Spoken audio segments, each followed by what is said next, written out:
Some people look at marriage and think someday. Others look at it and think why.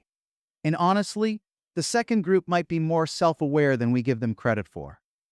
Part 1. Society has a script, and nobody asks if you actually want to follow it.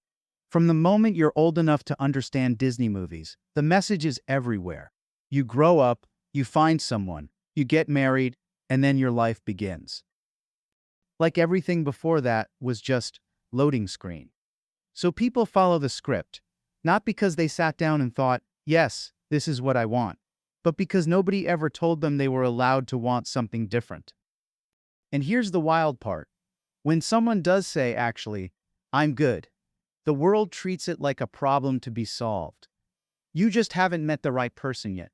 You'll change your mind, as if opting out of the default setting is a malfunction, not a decision. Part 2. The ones who say no tend to know themselves really well. The people who choose not to marry, not out of fear, not out of heartbreak, but out of genuine self-knowledge, they tend to build their lives very differently. They don't wait for someone else to make things feel complete. They figure out what they actually need, and they go get it. Deep friendships, meaningful work, a community they built on purpose. There's no one coming home to handle things for them, so they handle things. And somewhere in that process, they get really good at knowing themselves. That's not a consolation prize. That's a personality. Part 3. Happiness was never about the ring. Here's the part that surprises most people. It's not your relationship status that determines how good your life feels. It's whether the relationships you do have are real.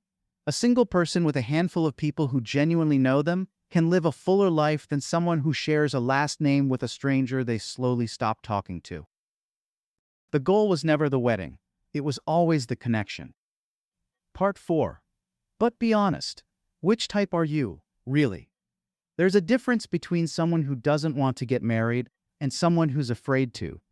One is a choice. The other is avoidance, wearing a very convincing costume.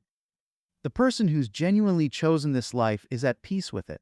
No bitter stories, no over-explaining. They just don't want it. Simple as that. The person who's running from something, they usually have a reason that sounds logical, but somehow never quite lands. And deep down, they know the difference, even if they'd never say it out loud. Nobody has it all figured out. Not the person happily married, not the person happily single, and definitely not the person still deciding at 2 a.m. while scrolling through someone's wedding photos feeling something they can't quite name. The only thing that actually matters is whether the life you're living is one you consciously chose or one you just kind of ended up in. That's a question worth asking, even if the answer is uncomfortable. If this made you think, like, and subscribe for more content. Are you a someday person or a why person? See you in the next video.